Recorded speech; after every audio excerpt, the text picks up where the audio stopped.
연본사역 2013년 2월 14일 역사의 의미 두 번째 시간 시작하도록 하겠습니다.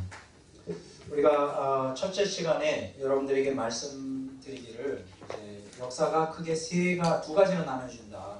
하나는 세속사, 다른 하나는 뭐라고요?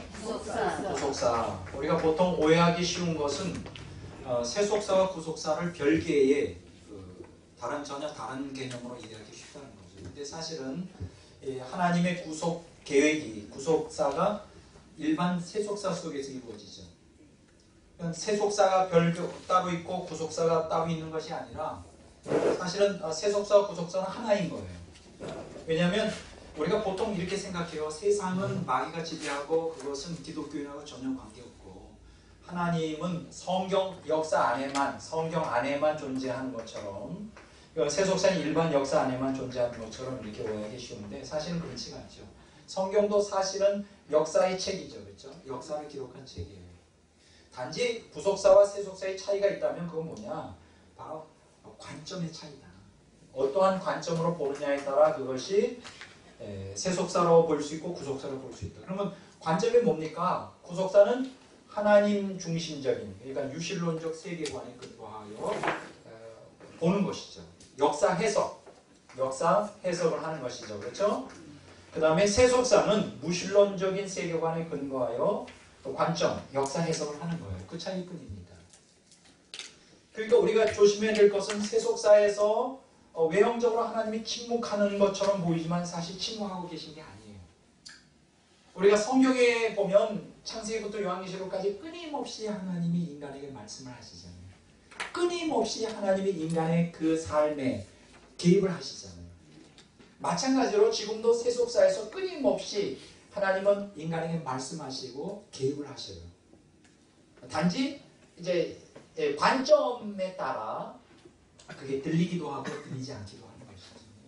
그래서 우리가 세속사의 주인공이냐 구속사의 주인공이냐, 아까 우리가 첫 시간에 세속사의 주인공이 되고자 하는 야망을 갖고 있는 사람들이 이 세속사에서 많은 업적을 남기지만 그것은 주로 구속사의 주인공하고는 거리가 멀다.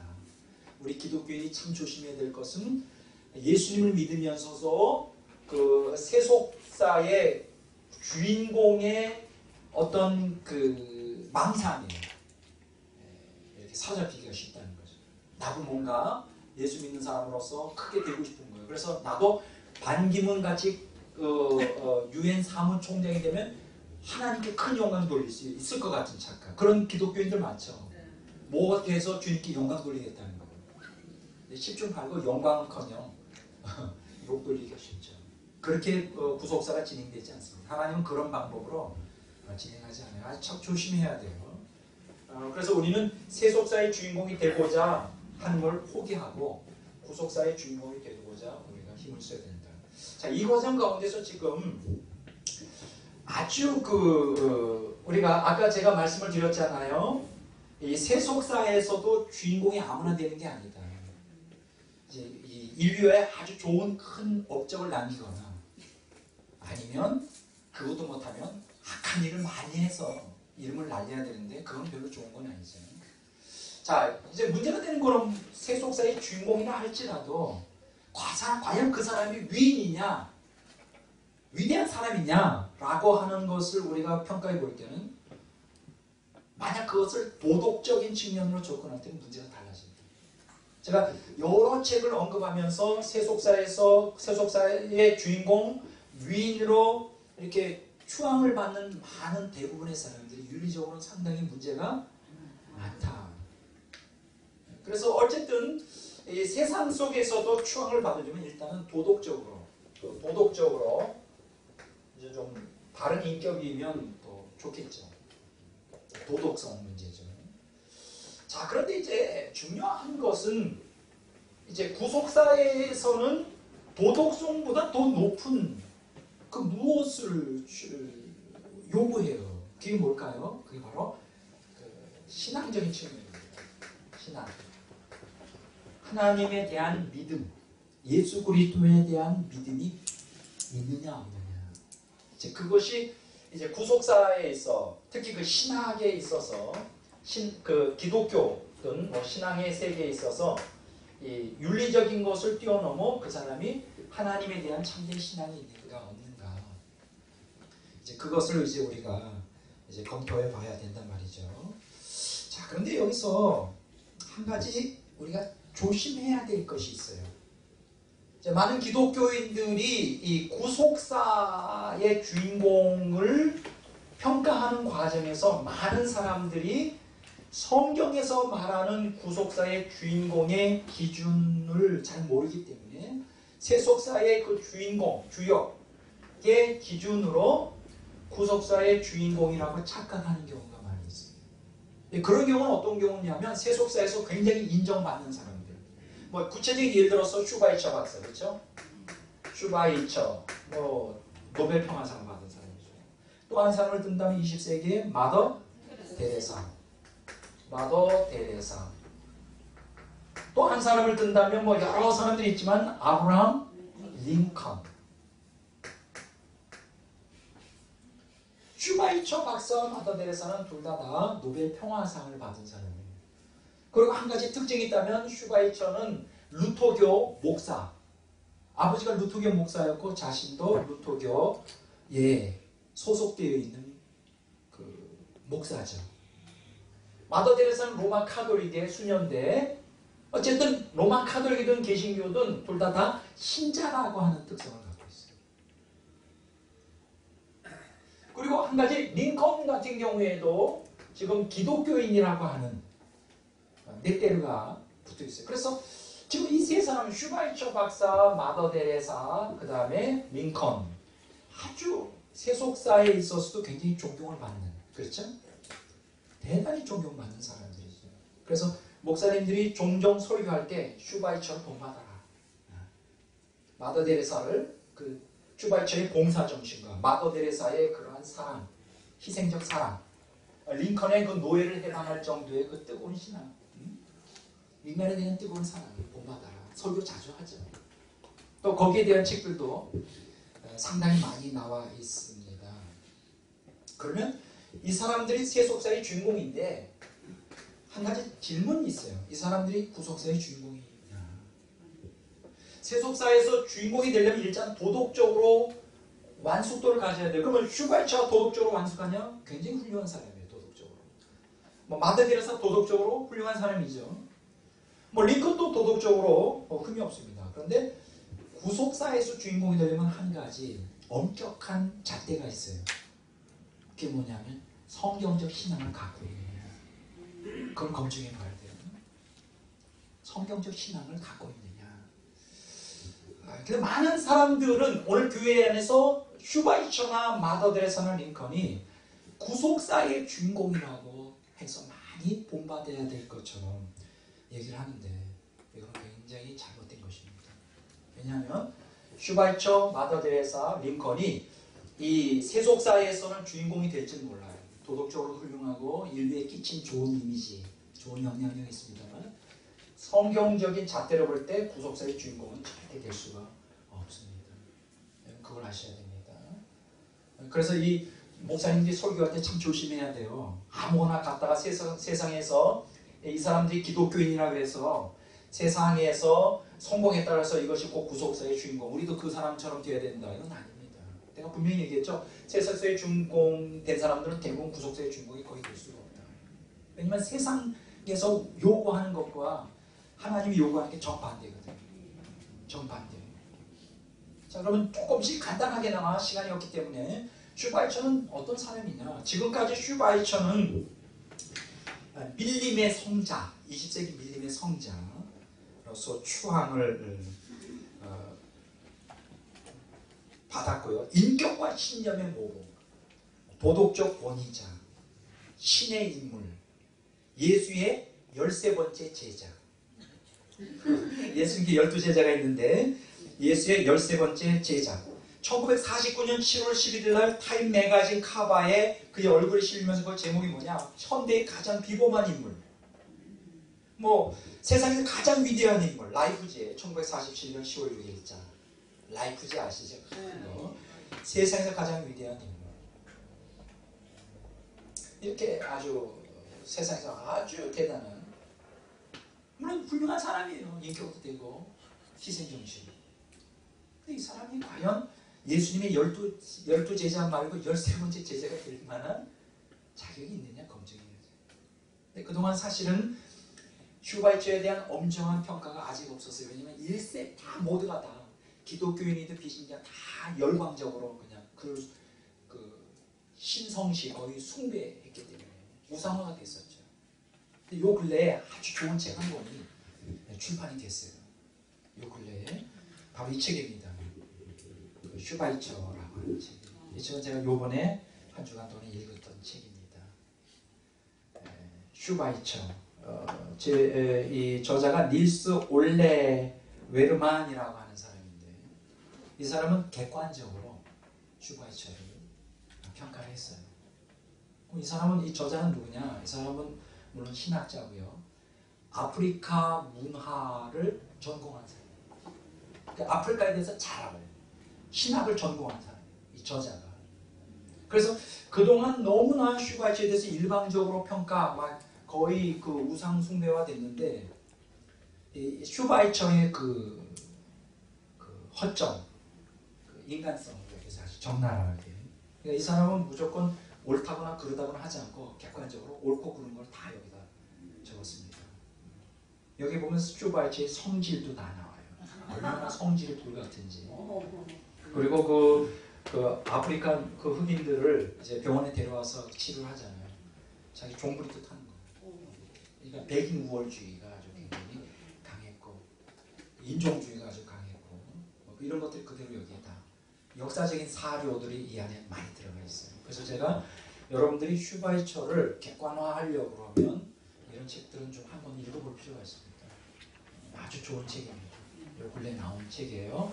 슈바이처, 그 닐스 올레 웨르만이라는 사람인데, 여기서 아주 결정적으로 우리가 슈바이처가 과연 구속사의 주인공이냐 아니냐를 평가할 수 있는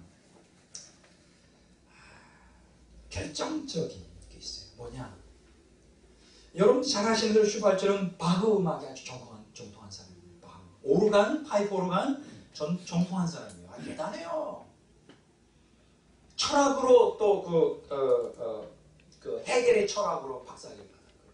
철학 박사에다가 또 신학 박사에다가 의학 박사에다가 음악까지. 그러니까 천재죠, 천재. 뭘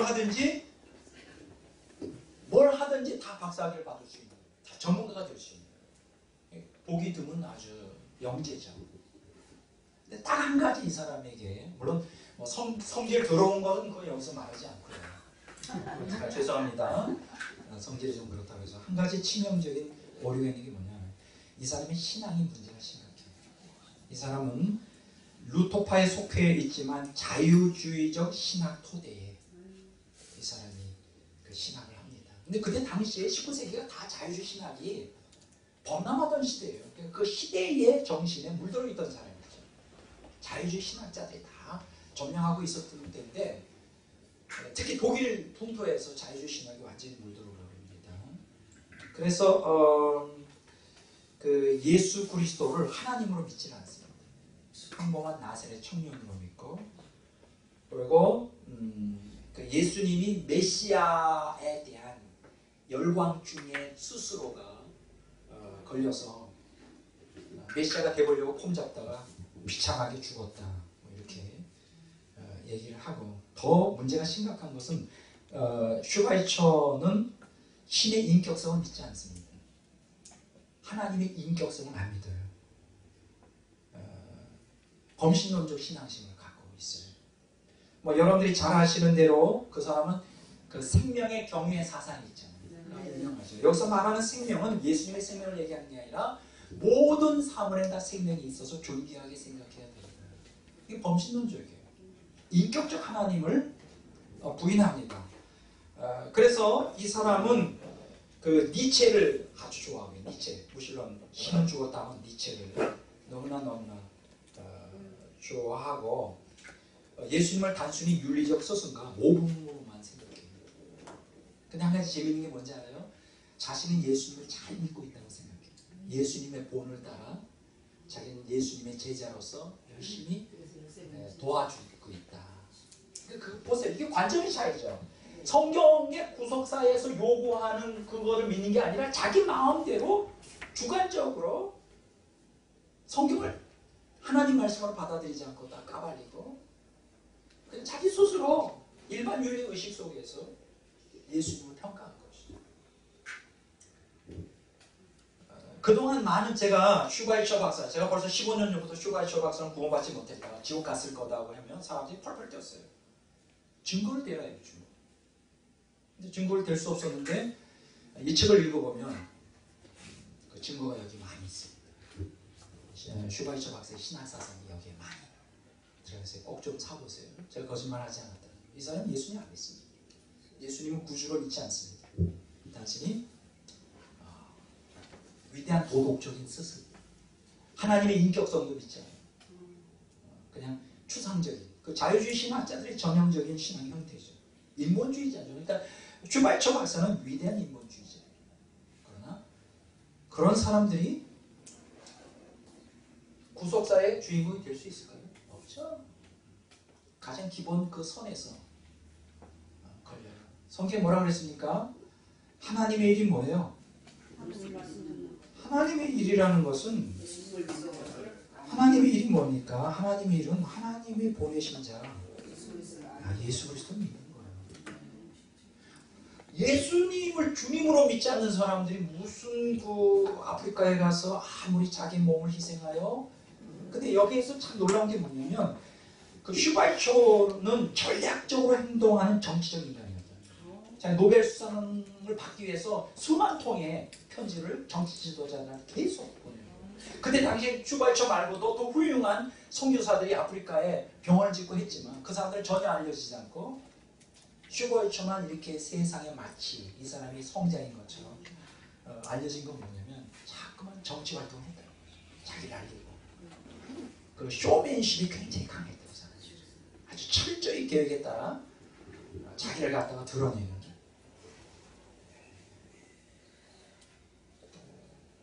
이 사람은 구속사의 주인공 아닙니다. 세속사의 주인공이 될지 모르죠. 근데 이 사람을 목사님들이 설교에 쓰면 안 되는 거예요. 이 사람 슈바이처처럼 닮아라. 슈바이처 닮으면 뭐예요? 하나님 그 구속사의 주인공이 아니라 세속사의 주인공이고 하나님을 대적하는 사람인데 이런 것들을 잘 구별하실 줄 알아야 돼요. 기독교인이라고 해서 무조건 다 하나님이 인정하는 사람이 아니란 말이죠. 두 번째로 이 사람 중에 하나가 마더 데레사죠. 이거는 여러분들에게 지난번에 많이 말씀을 드렸지만 기독교인 중에서 개신교인 중에서 마더 데레사를 참 많이 인정하는 사람들이 많습니다. 제가 15년 전부터 마더 데레사는 가짜, 이 사람은 천국까지 못했다고 제가 선포했어요. 근데 그렇게도 막 나한테 난리를 피더라고요. 근데 제 말이 맞다는 것을 증명해주는 책이 한 권이 몇 년 전에 나왔죠. 이게 뭐예요? 마더 데레사 나의 빛이 되어라. 요거는 자기의 그 기도 신부에게 꾸준히 50년 동안 서신을 올린 자기 신앙 고백을 여기 기록하고 있어요. 이 고백 서신에 보면 그 마더 데레사 안에 하나님이 없습니다. 지옥이었어요. 항상 어둠이었고 하나님을 저주하고 싶고 자기는 그 버림받은 영혼이라고 하는 의식이 강해요. 왜냐하면 이 사람 안에는 여보세요. 내 안에 너무나 끔찍한 어둠이 있습니다. 여러분과 저의 그 기본적인 상식으로 예수님을 진정으로 믿고 하나님의 은혜를 경험한다면 물론 우리가 살아가는 인생 속에 연단 과정 중에 어두운 밤을 통과할 수도 있고 어려움도 있을 수 있지만 일생 내내 한 번도 평안 느끼지 못하면서 어둠 속에 있을 수는 없는 거죠. 마귀가 장악하고 있고 마귀의 종이니까 그런 거죠. 악인들에게는 평안이 없다고 분명히 성경 기록하고 있잖아요. 그러니까 마더들에서 구원받은 사람 아니에요. 왜 그럴까요? 종교다움을 주지하였어요. 예수님만이 구원이 있는 게 아니라 타종교의 모든 신이 다 구원한다고 가르쳤잖아요. 마더 데레사도 세속사의 주인공이 될지는 모르지만 구속사의 주인공은 아니다. 작음이다이죠. 이걸 잘 구분하셔야 돼요. 어떤 도덕적인 인격성의 고매함 때문에 그 사람을 인정해서는 안 된다. 신앙이 뭔지를 좀 잘 분석해야 돼요. 세 번째, 우리가 아브라함 링컨에 대해서도 너무나 좋은 평가를 하는데 제가 연구하는 과정 중에 아브라함 링컨이 참된 기독교인이 아니라는 걸 알게 되었어요. 우리 한국의 그 백악관을 기도실로 만든 대통령 링컨, 그 책이 막 50만 권이 팔렸대요. 아주 베스트셀러로 지금도 많이 팔렸는데 그거 다 가짜예요. 가짜예요. 그러면 아브라함 링컨은 어떤 사람이냐? 한마디로 말하면 아브라함 링컨은 초기 젊을 때부터 무신론자였습니다. 무신론자였고 이제 나중에 그 자기 자식이 둘이 있는데 자식이 하나 가고 둘이 가면서 이제 신앙을 가져요. 근데 그 신앙도 기독교 신앙이 아니에요. 그때 당시에 19세기에 편만하게 퍼져있던 이신론, 디즘이라고 하는 이신론을 믿었어요. 그럼 여기서 이신론이라고 하는 것은 뭐냐? 신은 신인데 화석화된 신이에요. 그냥 조물주 개념이죠.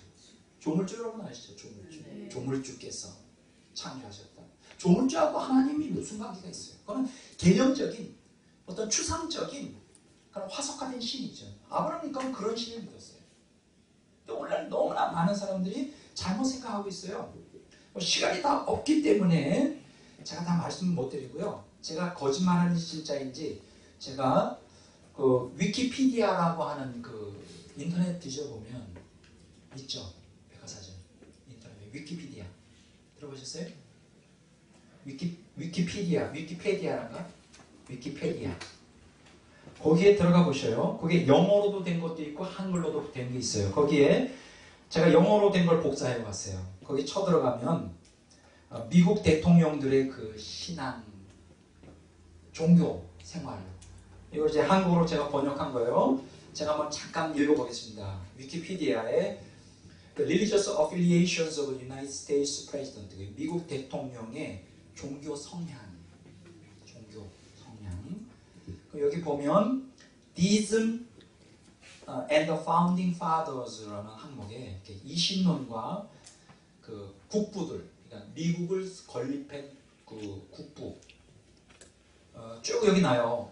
조지 워싱턴, 토마스 제퍼슨, 제임스 메디슨, 제임스 몰로, 존 테일러, 아브라함 링컨. 이신론자로 다 여기 분류가 되어 있어요. 여기 한번 보세요. 위키피디아에 한글로도 쳐서 들어가면 미국 대통령들의 종교에 대해서 딱 치면 아브라함 링컨도 이신론자의 기독교인이 아니에요. 여기 좀 제가 읽어볼게요. For much of his life, Lincoln was undoubtedly deist. 자, 아브라함 링컨은 그의 생애 대부분을 틀림없이 이신론자로 살았다. 영어로. In his younger days, he openly challenged orthodox religions.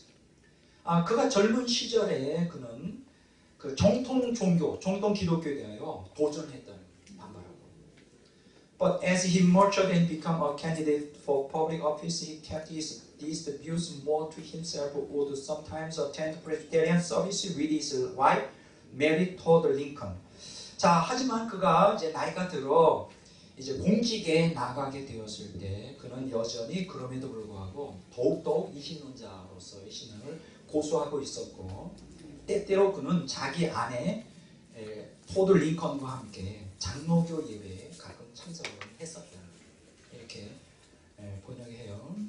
He loved to read the Bible and even quoted from it. 아브라함 링컨은 성경을 읽기를 즐겨했고 심지어는 그 성경으로부터 여러 구절들 인용을 했지만 But he almost never made reference to Jesus and is not known to have ever indicated a belief in the divinity of Jesus. 그럼에도 불구하고 그는 전혀 예수님에 대해서 한마디도 해본 적이 없고 언급한 적이 없고, 그리고 예수님의 그 신에 대하여 그 신앙심에 몰입해 본 적이 없다. 신앙을 가져본 적이 없다. 근데 그걸 어떻게 알 수 있냐? 여기 보면 에비던스가 있어요. Against Lincoln's ever being Christian. 링컨이 한때는 기독교인이었다는 것을 반발하는, 반증하는 것이 이제 offerings from two of Lincoln's most intimate friends. 그러니까 링컨이 아주 절친한 친구 둘이 있었다는 거예요. 누구냐면 그 워드 힐 라몬과 윌리엄 H. 허든돈이라고 하는 두 친구가 있었는데 이 두 친구는 이 링컨에 대하여 링컨이 여기 제가 영어로 안 했습니다. 링컨이 암살당한 이후에 링컨의 그 자서전을 이 사람들이 집필한 자료에 거기에서 뭐라고 얘기했냐면 링컨은 기독교인이 아니고 이신론자였다. 이렇게 여기서 밝히고 있어요. 그런데 이제 1850년에 이제 접어들면서 그 이후에 링컨이 독실한 기독교인이라고 지금 알려져 있잖아요. 각색이 된 거예요. 뭐 그 스토리가 있지만은 아주 목사들이 미국에 있는 목사들이 링컨이 너무 귀한 일을 했잖아요. 노예 해방하고 남북전쟁에서 이기고 만약에 남북전쟁에서 이기지 않았다면 링컨은 반역자가 된 거지. 남북전쟁이 이겼기 때문에 노예 해방이 됐기 때문에 사실은 링컨은 노예 해방한 의도가 없었어요. 이런 얘기를 했습니다. 링컨이 만약 남북이 갈라지지 않는다면 난 노예 해방을 주장하지 않겠다. 나는 원하지 않는다. 그러니까 우리는 너무 잘못 알고 있는 게 너무 많아요. 그러니까 링컨은 정치가일 뿐이고 전략적으로 행한 것뿐이지 노예 해방도 정말 그가 노예가 불쌍해서 한 것은 아닙니다. 뭐 그럴 수밖에 없죠. 남부에는 노예들을 키웠고 북부에는 이제 도시 공업이 발달하고 남부에는 농업이 발달했잖아요. 농업이 하려면 노예들이 많이 필요하잖아요. 그래서 북부에서는 농업보다는 공업이 발달하기 때문에 노예가 필요 없는 거예요. 노예 해방에도 관계없어요. 그래서 전략적으로 전쟁하는 가운데 노예를 해방하면 노예가 북군 아브라함 링컨 편을 들 거라는 걸 알고 있기 때문에 노예 해방 전략적으로 노예를 위해서가 아니라 그리고 여기서 치명적인 것은 아브라함 링컨은 참된 신앙을 갖고 있지 않습니다. 여러분들이 또 알기를 원한다면 이런 책이 있어요. 2000 Years of Disbelief 불신앙의 2000년이라고 하는 책이 또 하나 있어요. 제임스 A. 허트라는 사람이 쓴 책인데 여기도 보면 이제 125쪽에서 127쪽 125쪽에서 127쪽에 아브라함 링컨에 대해서 언급하고 있습니다. 여기서 뭐라고 말하냐 아브라함 링컨은 전일 때부터 반기독교인이었다. 기독교에 대해서 적대적인 가운데 있었다. 아브라함 링컨은 이런 얘기했어요. 성경은 나의 책이 아닐 뿐더러 그리스도교는 나의 직업다. 나는 결코 기독교 교리의 길고도 복잡한 주장에 동의할 수 없다. 아브라함 링컨이 이제 자기 자식이 죽었을 때 웨이크필드라고 하는 판사 앞에 보낸 서신이 다음과 같이 얘기했어요. 구원이라는 기독교에서 말하는 계획과 성경에서 말하는 인간 기원이 믿을 수 없다는 나의 초기의 관점은 시간이 지날수록 분명해지고 강해졌으며 나의 그러한 관점을 바꿔야 한다고 생각해야 할 어떤 이유도 발견할 수 없다. 그 외에도 굉장히 많습니다. 왜 제가 이런 얘기하느냐, 아브라함 링컨은 참 신앙이 좋은 사람이고 백악관을 기독실로 만들어서 정말 경건하게 기도한 사람인데 왜 그렇게 그 사람을 매도합니까? 가만히 있어도 되긴 하죠. 근데 이제 문제가 되는 게 뭐냐, 이 사람이 세속사의 주인공이라는 관계없어요. 목사님들이 구속사의 주인공이냐 자꾸만 이 사람을 들어오기 때문에 그렇게 가르치면 안 된단 말이에요. 그럼 어떤 인식이 드느냐, 구속사의 주인공이라는 게 다른 게 아니라 이 세상에서 출세하면 되거든요. 그렇지? 슈바이 처처럼 노벨상 받으면 완전히 주인공 되는 거예요. 세속사에서도 주인공. 그러니까 우리 성도들 안에는 두 가지 마음이 있는 거예요. 나는 구속사의 주인공만이 아니라 세속사의 주인공도 되고 싶다. 하나님께 영광 돌리기 위해서 난 잘 살아야 된다. 나 가난하면 하나님의 영광을 가려. 이거는 잘못된 거예요. 그래서 제가 링컨이 어떤 인간인가를 제가 드러내는 것입니다. 난 링컨은 존경해요. 존경받을 만한 정치가. 그렇지만 구속사에 있어서 주인공이냐 말할 때는 아니다. 왜냐면 하나님은 아니다. 예수님을 안 믿고 성경을 안 믿기 때문에. 무슨 얘기인지 이해가 되시죠? 자, 그렇게 여러분들이 이제 오늘 과정에서 그렇게 정리를 하시면 되겠습니다. 자, 그러면 이제 본론으로 다시 넘어오겠습니다. 자, 여기서 우리가 지금 이제 세속사의 주인공과 구속사의 주인공에 대해서 우리가 공부를 지금 계속 하고 있는데, 과연 역사의 주인공, 여기서 말하는 역사의 주인공이라는 건 구속사의 주인공을 얘기하는 거예요. 역사의 주인공은 그건 누가 결정하는 문제예요? 하나님이 결정하죠.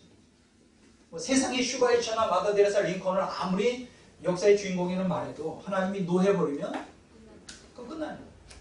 이건 아주 중요한 것입니다. 하나님의 관점으로 보기가 중요해요. 아주 우리가 조심해야 될 것은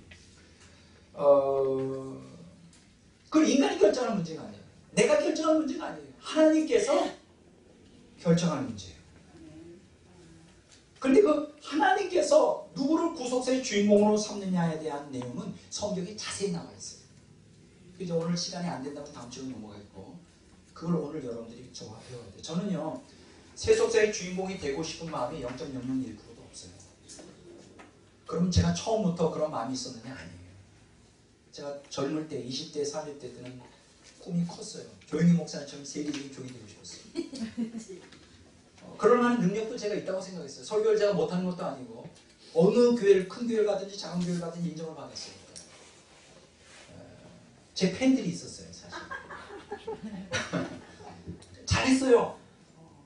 미국에 가서도 공부하면서 목회를 하는데 큰 교회, 거기 연합감리교회, 시카고 연합감리교회, 미국에서 제일 큰 교회예요. 거기 부목사 생활하면서 인기 짱이었습니다. 그때도 인기가 좋았어요. 근데 그때는 좀 야망이 있었습니다.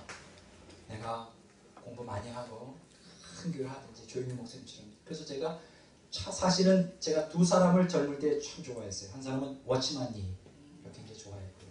두 번째는 조용기 목사님을 선망의 대상을 했어요. 그래서 제가 설교할 때 조용기 목사님 흉내를 많이 냈어요. 모르시죠? 그래서 제가 20, 30대에 굉장히 그 세상에서 정말 세속사의 주인공 되고 싶은 열망이 컸어요. 왜냐하면 그것이 마치 하나님께 영광이 된다고 생각했잖아요. 그러면서 계속 하나님의 만져주심을 당하면서 계속 연단받으면서 지금은 어떠냐? 제가 지금 오늘 제가 드리고 싶은 말씀이 있어요. 저는 추워도 세속사의 주인공 되고 싶은 마음이 0.001%도 없습니다. 아멘. 제 이름을 드러내고 싶은 마음이 전혀 없어요. 아멘. 진짜입니다. 저는 구속사의 주인공은 좀 제가 이따가 얘기할게요. 주인공이 누굴 얘기하는지. 주인공은 스타잖아요. 근데 주인공이 아니라 구속사에 그냥 참여하는 자가 되고 싶어요. 구속사에 저는 참여하는 자가 되고 싶어요. 그걸 알게 됐어요. 저는요, 유명해지거나 부유해지거나 그런 거 전혀 원하지 않습니다. 오히려 지금 제 삶을 돌아가 보면 조금 부족해요. 조금 결핍된 상태에 있어요. 오늘 많은 기독교인들이 뭔가 잘못 생각하고 있는 게 뭐냐? 예수님을 믿는 사람들은 그 부족과 결핍을 채워야 된다고 생각해요. 왜 채워주시는 하나님? 풍성하게 주셔서 누리게 하시는 하나님이라고. 물론 그건 맞습니다. 그렇지만 저는 거기에 대하여 거절합니다. 제가 하나님에게서 오는 그 은혜 가운데 이 세상의 것이 부족함 없이 결핍됨 없이 완전히 채워지는 것을 저는 반대합니다. 저에게 있어서. 왜냐하면 제가 완전히 채워지면 제가 온전히 하나님을 생각하고 주님을 따르지 못할 거라는 걸 알고 있어요. 저는 정말 타락한 본성을 갖고 있기 때문에 언제라도 환경이 내 욕망이 좋아하는 방향으로 풀어지면 저는 의도적으로는 아니라 할지라도 끌려가고 거기에 의해서 내가 제 영이 흐려지고 하나님으로부터 멀어질 거라는 걸 알고 있기 때문에 지금처럼 좀 부족하고 결핍된 상황이 저에게는 큰 축복의 삶이에요. 저는 그게 너무나 감사해요. 제가 20, 30대 꿈꿨던 잘 나가고 막 세계적인 종이 됐으면 지금쯤 어떻게 됐을까? 사람 무시하고 벌써 세상 것에 탐욕으로 가득 차. 하나님 나에게 이렇게 복 주셔서 이렇게 큰 사역을 하게 됐습니다 라고 하면서 나는 그러면서 내가 구속사의 주인공이 있냐? 근데 아니에요. 세속사의 주인공이 될지는 모르죠. 큰 이름이 나오고 막 하면 사람들이 환호하니까. 근데 나는 하나님을 배반하고 하나님의 원수 상태로 가게 될 거예요. 그래서 저는 지금 제가 부족한 게 오히려 저는 감사합니다. 아멘. 왜 그럴까요? 부족함 가운데, 인간의 부족함 가운데, 인간의 결핍된 가운데, 내 욕구가 결핍된 가운데 나는 주님을 더 갈망하게 돼요. 주님을 절실하게 갈망하거든요. 제가. 내가 주님 없이 살 수 없다고, 주님이 나의 전부가 되신다고 고백할 수 있게 하는 게 바로 나의 부족함과 나의 결핍이라는 거예요. 이게 얼마나 나한테 복이냐. 그 제가 오늘 여러분들에게 말씀드리고 싶은 것은 빨리 세속사적인 관점에서 구속사적인 관점으로 전환해라. 패러다임 쉬프트를 해야 돼. 그렇지 않으면 여러분은 이 세상에서 신앙생활을 한다 할지라도 너무나 불행한 삶을 살 수밖에 없어요. 왜냐하면 충돌하니까. 세속사, 구속사의 이 마인드가 충돌하기 때문에 제대로 하나님 앞에 온전한 신앙생활하는 게 쉽지가 않아요. 그래서 저는 지금 제 인간적으로 부족하고, 왜냐하면 주님의 은혜가 아니면 나는 설 수 없다는 거예요. 내 의가 있다는 걸 안 생각합니다. 나는 참 부족한 사람이에요. 윤리적으로 부족하고 신앙도 도덕 부족한 사람이에요. 그래서 나는 주님의 은혜가 필요해요. 그리고 내 환경이 결핍된 상태에 있어요. 그게 뭐 경제적일 수도 있고 그 모든 결핍된 상태에 있지만 그것 자체가 나는 너무나 감사해요. 그래서 나는 주님을 갈망해요. 그 결핍을 내 안에 채워달라고. 주님만이 나의 그 결핍을 채울 수 있다고. 다른 세상의 무엇으로 채워주지 마시고 주님으로 채워달라고 저는 요새 끊임없이 갈망합니다. 여러분 따라하십시다. 부족과 결핍이 복이다. 아멘. 부족과 결핍이 복으로 경험되어져야 돼요. 주님을 갈망할 수밖에 없는 환경이 복이라고 고백되어져야 돼요. 그게 진짜 복이에요. 자, 역사의 주인공이냐 아니냐 하는 것은 하나님이 평가하시는 거죠. 하나님께서 그 문제를 평가한 거예요. 하나님은 여러분들 기억하십시오. 사람의 업적이나 세상의 명성을 가지고 그 사람을 평가하지 않는다는 거예요. 하나님은 그 사람의 중심을 보십니다. 사람은 그 사람의 외모를 보고, 어떤 그게 돈이 있느냐, 명예가 있느냐, 얼마나 아름다우냐, 또 그 사람이 얼마나 많이 공부했느냐 하는 그 외모를 가지고 사람을 평가하지만 하나님은 중심을 보셔요. 영혼의 본질을 보셔요. 네가 얼마나 하나님을 사랑하느냐, 네가 얼마나 말씀에 순종하려고 처절히 너 자신을 부인하려고 분투하고 있느냐, 그걸 보셔요. 그래서 여러분들이 세속사에서가 아니라 구속사의 주인공이 되려면 기본적으로 알아야 될 건 사람을 외모로 취하지 않는 삶을 살아야 돼요. 이제 성경을 좀 보겠습니다. 지금까지 성경 안 보셨죠? 자, 에베소서 야고보서 2장 1절 봅니다.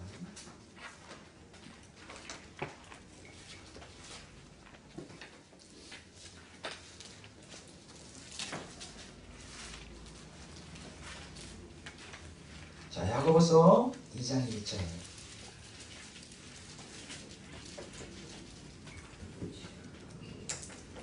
자, 다시 읽어보겠습니다. 내 형제들아, 영광의 주 곧 우리 주 예수 그리스도에 대한 믿음을 너희가 가졌으니 사람을 차별하여 대하지 말라. 여기 보면 사람을 외모로 취하지 말라. 우리 개역 성경에 이렇게 나오는데 바뀌었네요. 사람을 차별하지 말라. 다른 말로 말하면 사람을 외모로 보지 말라. 그 사람의 학식, 그 사람의 돈, 그 사람의 인물, 그 다음에 명예, 그 사람의 지위, 그 사람의 모든 그 지식, 아니면 뭐 그 모든 것, 외적인 것 가지고 사람 평가하지 말아요. 저도 그렇게 하려고 노력을 많이 합니다. 우리 기독교인들도 자꾸만 그 사람이 가지고 있는 걸 가지고 평가를 하려고, 우리가 나의 유익을 따라 그 사람을 자꾸만 평가하려고 하는 경우가 많아요. 저도 마찬가지예요. 근데 그거 안 하려고. 근데 사실 목회자도 더 그게 강하게 느껴질 거예요. 예를 들어서 한 달에 100만 원, 500만 원씩 헌금한 사람은 아무래도 더 관심이 가요. 안 그러려고 그래도 모르겠어요. 여러분들은 어떤 분은 제가 목회할 때도 참 그게 쉽지가 않더라고요. 그걸 극복하는. 자, 에베소 6장. 자, 근데 하나님은 모를까요? 에베소 6장 9절입니다.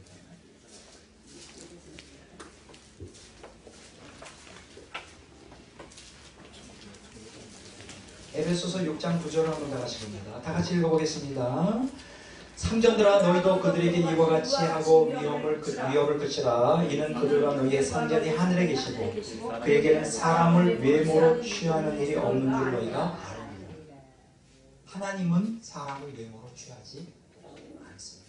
나는 그게 너무나 감사해요. 만약 하나님이 인간들처럼 외모로 자꾸만 사람을 취하면, 예? 이렇게 자랑할 만한 것이 없는 사람들 밀려나게 하나님의 관심에서. 근데 너무나 감사해요. 외모로 하나님은 절대로 사람을 평가하지 않습니다. 골로새서 3장 25절입니다.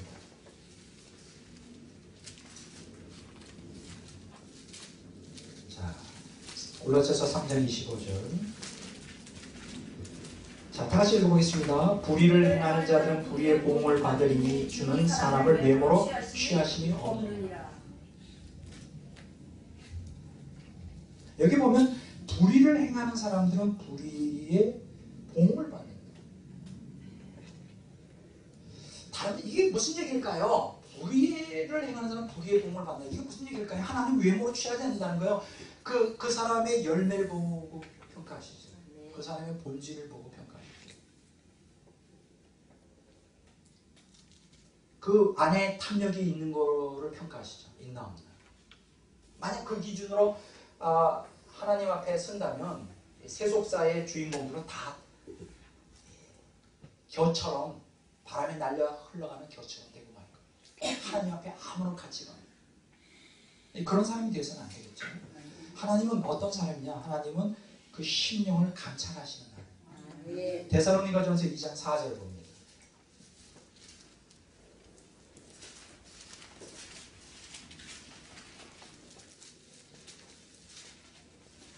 데살로니가전서 2장 4절을 보겠습니다. 다시 읽겠습니다. 오직 하나님께 옳게 여기심을 입어 복음을 위탁받았으니 우리가 이와 같이 말하는 사람을 기쁘게 하려 하시느며 오직 우리 마음을 감찰하시는 하나님을 기쁘게 하려 하시느니라. 그래서 감찰이라는 단어. 감찰이라는 것은 영혼 속속들이 밑바닥까지 다 파악하고 알고 계신다. 우리의 의도가 순수해야 돼요. 우리의 행동이 순수해야 돼요.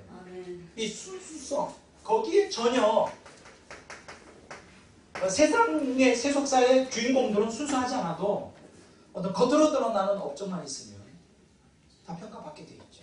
그것도 가짜들이 굉장히 많죠. 거기에 많이 섞여 있지. 곡물 술수가 많이 섞여 있지. 그렇지만 하나님 앞에는 그게 통하지가 않아요. 하나님 앞에서는 정말 진정한 마음의 순수성. 왜냐하면 하나님은 다 알고 계시니까.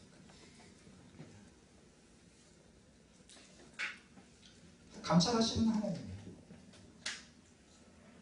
자, 그러면 오늘 이 시간에 제가 이제 강의를 계속 하면서 자, 이제 오늘 우리 두 번째 시간의 관심사는 뭐냐? 어떻게 하면 우리가 세속사의 주인공이 아니라 구속사의 주인공이 될 수 있느냐?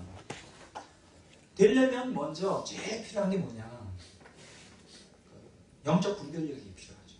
이게 세속사의 것이냐, 이게 구속사의 관계됩니다. 분별을 해야 될 거예요. 그래야 이게 세속사가 아니라 구속사의 주인공이 되려면 분별의 영적 분별력이 있어야 되죠. 자, 다시 읽어보겠습니다. 영적 분별력. 영적 분별력. 자, 영적 분별력을 얻으려면 어떻게 해야 되느냐? 어떻게 하면 영적 분별력을 얻을까요? 전 두 가지를 이 시간에 여러분에게 말씀드리고 싶어요. 첫째는 뭐냐? 바른 세계관을 가져야 돼요. 바른 세계관. 오늘 기독교인들이 왜 분별력이 없느냐? 세계관이 왜곡이 되어 있어서 그래요. 머리로는 하나님 있는데 정신과 마음은 세속적인 세계관, 인본주의적인 세계관으로 차 있으니 아무리 성경을 읽은들 그 성경이 하나님의 뜻을 분별하는데 도구로 쓰이지 않고 다 자기 욕망을 채우는 그 잘못된 왜곡된 세계관, 그렇죠? 오늘 기독교 안에 있으면서 얼마나 많은 사람들이 슈바이처를 담기를 원하고 마더데서랑 같이 되기를 원하고 링컨처럼 되기를 원하는 사람이 얼마나 많아요. 왜냐하면 분별력이 없어서 그래요. 바른 세계관. 자, 그러면 세계관에 대하여 역사를 평가하는 세계관이 성경에 있죠. 자, 역사 해석에 대한 걸 해야 됩니다. 여러분 역사 해석이 몇 쪽이죠? 자, 183쪽을 보십시오. 역사 해석에 대한. 여기에 네 가지 역사에 대한 해석이 있어요. 따라서 합시다. 순환사관, 진보사관, 관념사관, 직선사관. 네 가지를 간단하게 제가 설명할게요. 순환사관, 두 번째 진보사관, 세 번째 관념사관, 네 번째 직선사관. 역사를 해석하는 방법입니다. 이거 외우셔야 돼요. 어느 책을 보든지 이게 다 나와 있어요. 따라서 합시다. 순환사관, 진보사관, 관념사관, 직선사관. 자, 그러면 하나씩 내가 간단하게 설명하겠어요. 순환사관이라는 게 뭐냐? 자연중심적 사관이에요. 이런 그 개념은 그리스 역사관이나 동양 역사관에서 찾아볼 수 있는데, 이제 이것은 자연 현상을 보면 봄, 여름, 가을, 겨울, 봄, 여름, 가을, 겨울 계속 흘러가잖아요. 끊임없이 순환하죠. 그래서 거기에서 인간이 거스를 수 없는 어떤 자연의 신비함과 그 힘, 특히 파괴적인 힘에 의해서 인간이 거기에 순회해 살아야 된다는 이러한 생각을 갖게 되죠. 봄, 여름, 가을, 겨울 이렇게 순환하는 거예요. 끊임없이. 어떤 목적도 없이. 근데 이 순환사관의 개념에서는 뭐냐? 인격적인 하나님이 자연으로 대치가 되죠. 자연 자체가 신이 되는 거예요. 근데 그 신은 인격이 없어요. 그러면 신이 인격이 없다는 건 뭐냐? 그 운명론이 걸리게 되는 거예요. 운명. 근데 이 자연을 신으로 섬기는데 그 자연은 인격이 없기 때문에 인간의 인격성도 부인이 되죠. 자연이 인격이 없으면 자연이라는 신이 인격이 없으면 인간도 인격이라는 게 필요가 없는 거잖아요. 그래서 순환사관에서는 인간의 자유의지를 갖다가 거부합니다. 또 인간의 도덕성과도 관계가 없어요. 그래서 그저 자연이라는 것에 순응하여 살아가는 운명론에 사로잡히죠. 이렇게 되면 어떻게 돼요? 자연이 놀이개가 되죠. 그 대표적인 게 뭐예요? 도교죠. 무위자연사상. 자연에 흘러가는 대로 거기에 순위에 살아라. 목적도 없어요. 그러니까 이런 역사에는 목적이 없어요. 역사의 주체는 인간이 아니라 이럴 때는 뭐예요? 역사의 주체가 자연이에요. 자연. 그러면 인간은 거기에 대해서 아무것도 할 게 없는 거예요. 그냥 거기 자연에 묻혀서 그냥 그럭저럭 그렁더렁 그냥 살다가 이제 끝나는 거예요. 그게 순환된 거예요. 이게 맞습니까? 틀립니까? 틀립니다. 자연은 왜 틀립니까? 이 자연은 신이 아니죠. 피조물이기 때문에 여기에서는 역사관이 나올 수가 없습니다. 순환사관에서는 역사관이 나올 수 없습니다. 자, 두 번째 진보사관이라고 했죠. 따라서 진보사관. 그 진보사관은 인간 중심적 사관이에요. 이제 순환사관에서는 그 주체가 역사의 주체가 자연이라면 진보사관에서의 주체는 인간이에요. 역사의 주체가. 이 역사의 주체가 인간으로 바뀌게 된 건 어떻게 되냐? 16세기 헬라 사상의 재발견이 르네상스, 문예 부흥, 그리고 그 뒤에 이어지는 17세기, 17세기 인간 이성을 중심으로 하는 진리 원천상의 데카르트, 18세기 인간 이성을 신의 자리에 세운 계몽주의. 뭐 일련의 이러한 인간 그 과학과 인간 이성의 절대화 속에서 인간이 역사에 대하여 무한한 힘을 발휘할 수 있다고 착각하게 된 거예요. 인간이 마음만 먹으면 역사를 창조해낼 수 있다. 그래서 역사의 발전이라는 말이 여기서 나오는 거예요. 인간은 역사를 발전시킬 수 있다. 인간이 교육을 받고 열심히 노력하여 하면 더 나은 역사를 만들 수 있다. 창조해낼 수 있다. 이때 역사의 주관자는 누구예요? 진보사관에서? 인간이죠. 하나님이 배제가 되는 거예요. 자, 순환사관에서는 인격자 하나님이 배제되고 역사의 주체가 누구예요? 자연이고. 자, 진보사관에서는 하나님이 배제되고 역사의 주체가 누구예요? 인간인 것이죠. 인간의 의지가 역사를 만들어내고 더 나은 미래를 꿈꿀 수 있다. 이렇게 한 것이죠. 근데 이 진보사관이 여지없이 무너지는 사건이 20세기 들어오면서 벌어집니다. 1, 2차 세계대전이 발발하면서 인간이 아무리 이 땅에 유토피아를 세우려고 역사를 창조해내려고 한다고 해도 인간은 한계가 있다. 여지없이 붕괴되고 말죠. 그래서 나온 게 그것의 반대급으로 나온 게 뭐냐? 관념사관. 따라서 관념사관. 관념사관이라는 게 뭐냐? 신인 비극적 사관. 하나님도 없고 인간도 없고 허무론이죠. 허무론. 자, 순환사관이 운명론이라면 진보사관은 낙관론이고요. 그리고 관념사관은 허무론이에요. 그럼 여기서 역사의 주체는 뭐예요? 자연이에요, 인간이에요? 하나님. 아무것도 아니고 아무것도 없어. 허무 자체. 이거를 주장한 사람이 누구냐? 불크하르트라고 하는 역사학자예요. 불크하르트. 불크하르트. 역사학자고 인간이 정신이건 지성이건 역사를 통하여 형성된다는 증거가 없다. 그래서 인간의 허무론. 거기에 대해서 불을 지른 사람이 누구지? 니체죠. 니체. 신은 죽었다면 인간 미래도 없다. 역사나 목적이 뭐가 있느냐. 이렇게. 허물주의적 역사관은 관념사관이다. 자, 아시겠죠? 자, 인간이 하나님을 떠나서 뭘 숭배했어요? 자연을 숭배했죠. 그리고 계몽주의 시대에 와서 인간을 숭배했죠. 그게 이제 자연을 숭배한 게 순환사관이고 인간을 숭배한 게 진보사관이고 그 다음에 뻥이죠. 관념사관. 아무것도 없는. 자, 그러면 세 번째 이 관념사관에 반발하여 이제 일어났던 사람들이 누구냐 하면 스팽글러라고 하는 사람이 아주 유명한 사람입니다. 이 사람의 그 대표적인 책이 뭐냐? 서구의 몰락이라는 거예요. 또 여러분 잘 아시죠? 아놀드 토인비 역사의 연구로 대단하죠. 이 두 사람이 공통점을 갖고 있는데 이 사람들은 진보사관도 아니고 관념사관도 아니에요. 왜냐하면 1차 세계대전을 겪으면서 이 사람들이 거기에서 이제 신물을 느끼는 거죠. 스팽글러는 1차 세계대전 때 없었죠. 1차 세계대전 때 있었는 소부의 몰락. 그 아놀드 토인비는 1차 세계대전을 다 겪은 사람이겠죠. 자, 보세요. 그 관념사관도 아니다. 그럼 이 사람들이 어디로 가느냐? 스팽글러하고 토인비가 다시 순환사관으로 가요. 하나님께로 돌아가지 않고 다시 자연으로 돌아가요. 그래서 역사는 계속 반복된다. 탄생, 성장, 쇠퇴, 죽음, 또다시 탄생, 성장, 쇠퇴, 죽음 계속 반복된다. 순환사관으로 비춰요.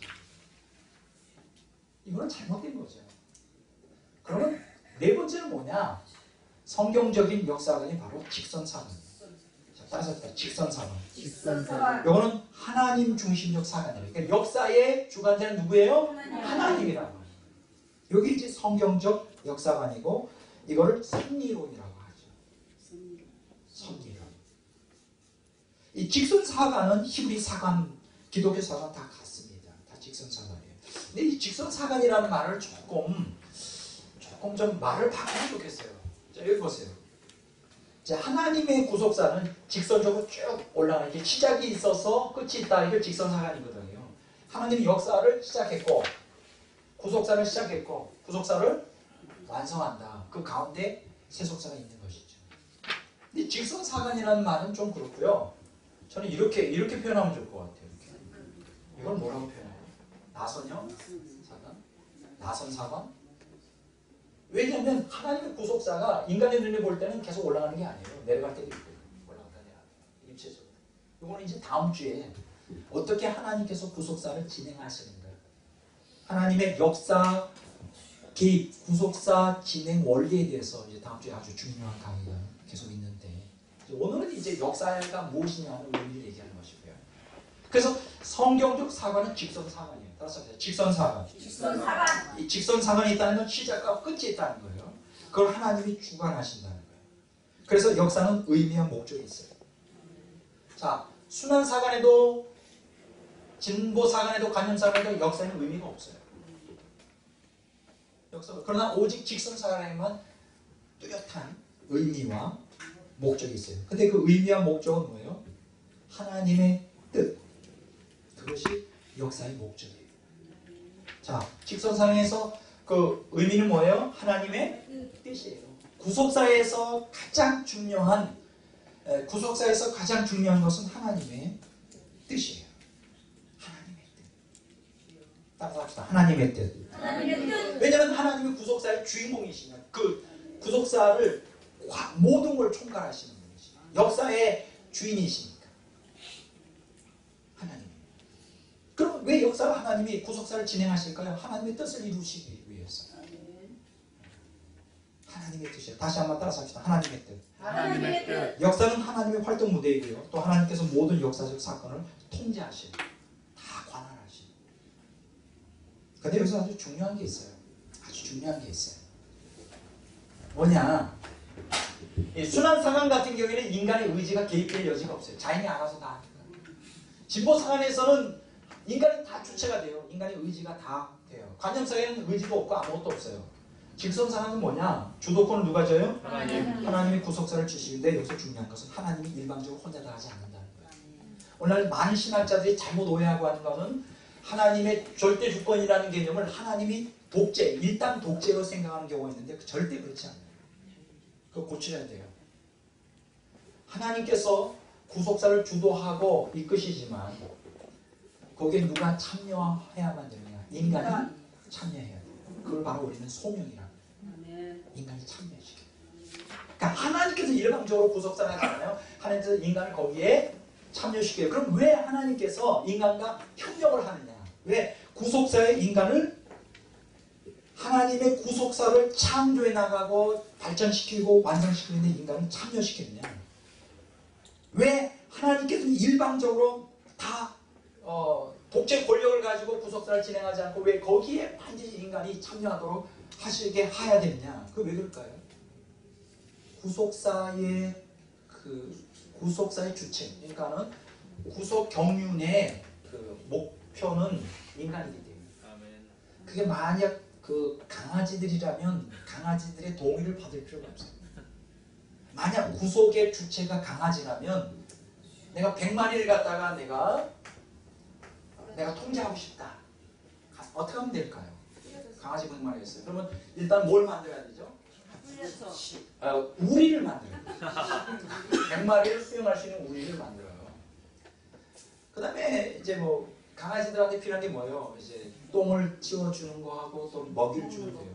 물 주고. 그러면 끝? 그럼 어떻게 해요? 밖에 있는 강아지 100마리를 어떻게 하면 돼요? 끌고 오면 돼. 이유 불문하고 아무 질문할 필요도 없어요. 거기서 그 연습할 필요도 없어요. 오늘날 이 강아지들이 여러분들의 복리와 그 행복의 증리를 위해서 내가 이렇게 만드는데 동의를 구하고 그냥 목에다 딱 줄을 계속 그냥 100마리 다 끌고 오면 다 들어오게 돼 있어요. 근데 인간은 달라요. 인간은 강아지가 아니거든요. 자유의지를 갖고 있어요. 인격을 갖고 있어요. 아무리 하나님이 좋은 얘기를 해도 인간은 팔짱 끼고 만나 틀리나 자기 혼자 한다. 아무리 하나님이 다 마련했다고 100명에게 말해도 거부해버리면 한 사람도 들어가지 못해. 거부. 이 자유의지가 그렇게 무서워요. 인간의 인격이라는 게. 무시해서는 안 돼요.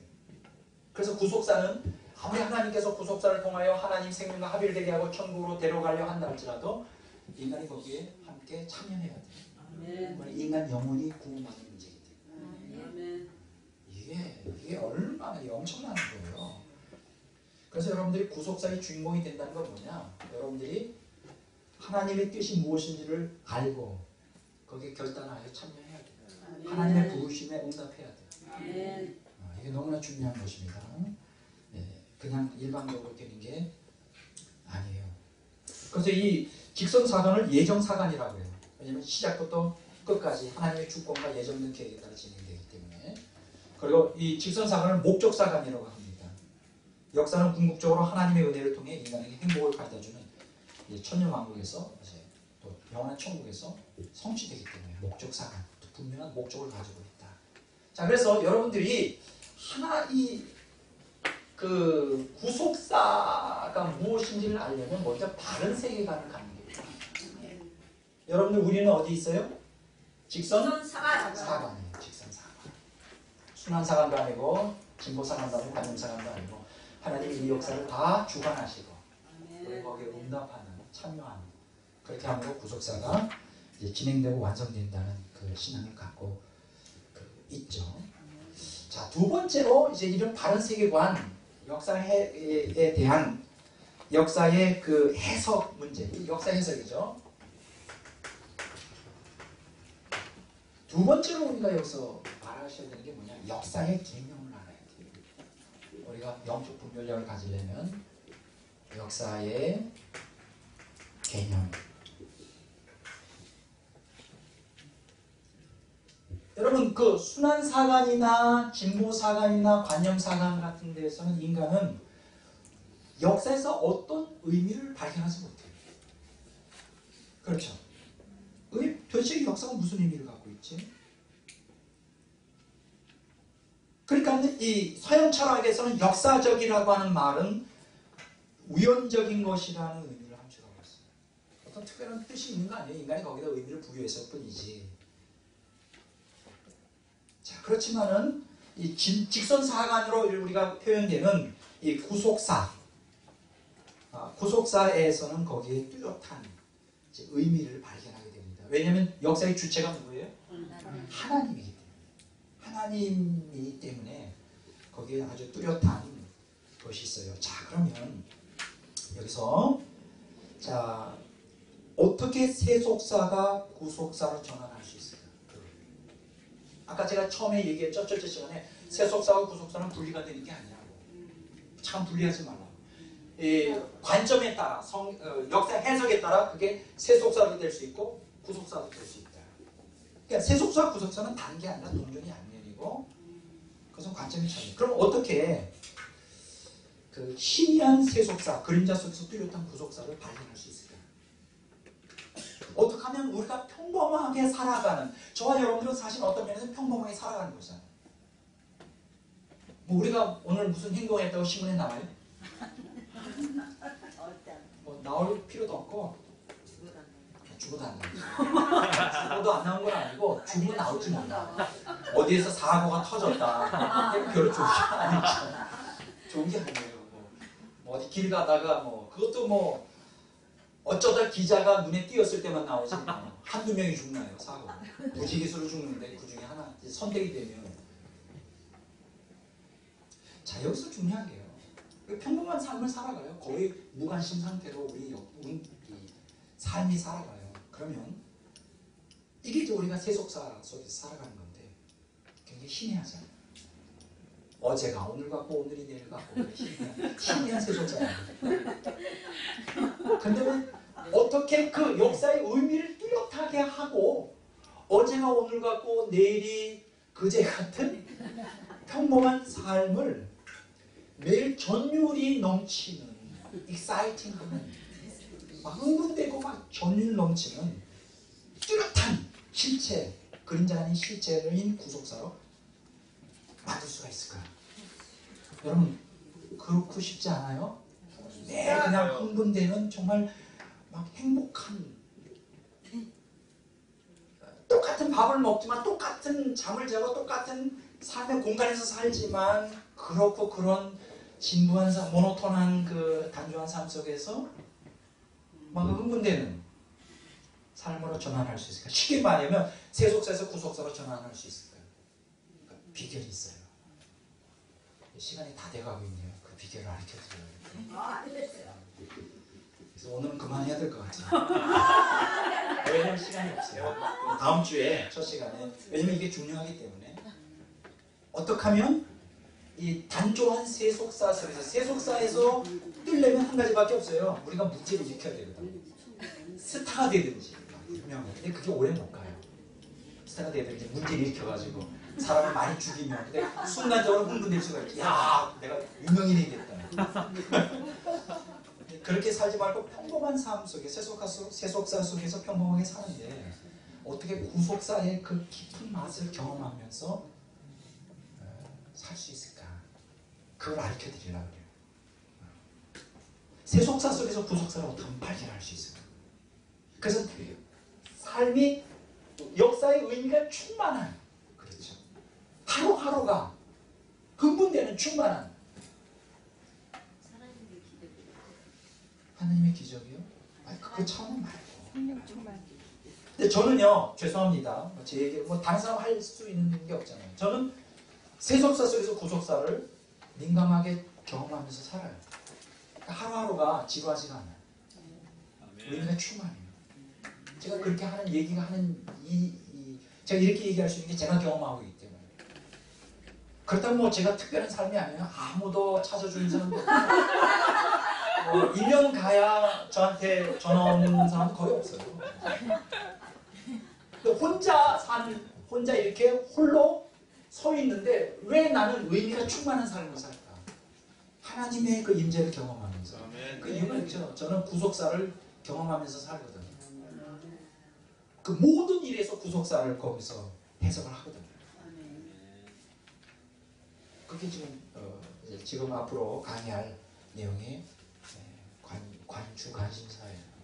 그거는 이제 다음 주에 기대하시라 개봉받고 하시고, 그게 오늘 기독교인들에게 절실해요. 왜냐하면 기독교인들이 세속사 속에서 구속사를 발견 못하고 자꾸만 세상으로 헤매고 방황하고 교회와도 신앙생활이 재미없고 말씀 들어도